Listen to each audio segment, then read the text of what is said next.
बहुत समय पहले सत्ययुग में दो बलशाली असुर भाई हुए, हिरण्यकशिपु और हिरण्याक्ष। ये दोनों भगवान विष्णु के परम शत्रु थे। हिरण्याक्ष अत्यंत घमंडी और अपार बलशाली था। उसकी शक्ति इतनी थी कि देवता भी उससे भय खाते थे। एक बार हिरण्याक्ष ने अपने घमंड में आकर पृथ्वी माता, भूमि देवी, को अपनी भुजाओं में उठा लिया और समुद्र के गहरे गर्त में ले जाकर छिपा दिया। उसने सोचा, अगर पृथ्वी नहीं होगी तो कोई भी प्राणी जीवित नहीं रह पाएगा और देवताओं का अस्तित्व भी समाप्त हो जाएगा।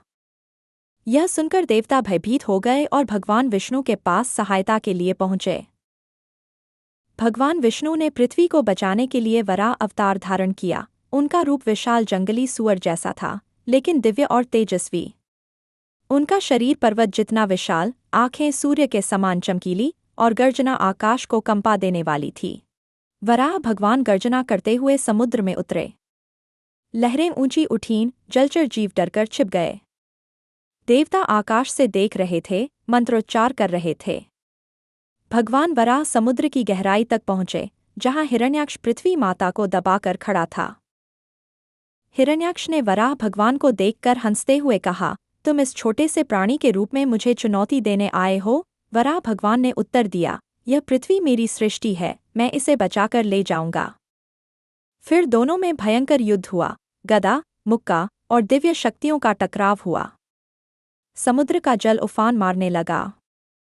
अंत में भगवान वराह ने अपनी गदा से हिरण्याक्ष को परास्त कर दिया और उसे वहीं समुद्र में गिरा दिया।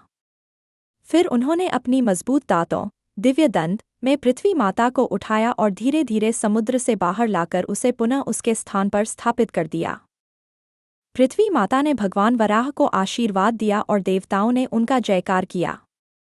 उस दिन से यह कथा संसार को याद दिलाती है कि जब भी धरती संकट में होगी, भगवान उसे बचाने के लिए अवश्य अवतार लेंगे।